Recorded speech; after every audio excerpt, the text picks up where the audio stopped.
Ja ho sabeu, el líder torna a jugar a IB3 amb aquest Atlètic Saguntino Mallorca aquest diumenge a IB3. I un altre focus d'atenció del futbol illenc diumenge serà l'estrena de Juan Arsenal a la banqueta del Formentera.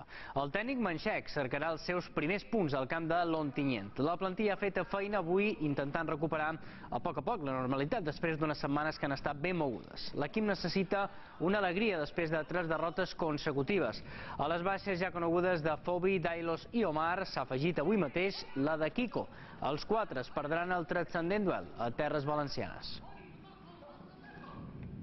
Afrontamos el partido con muchas ganas, con mucha ilusión de sacar algo positivo y la verdad que el equipo ha trabajado bien durante la semana y vamos con esa mentalidad Ontinyent. Me he encontrado una plantilla muy receptiva en todos los aspectos y la verdad que para un entrenador encontrarse una plantilla así pues siempre te facilita el trabajo, ¿no? Intentaremos ser un equipo valiente, atrevido y también compacto y sólido en defensa. Estamos convencidos de que con el trabajo y la predisposición que están teniendo los resultados llegarán.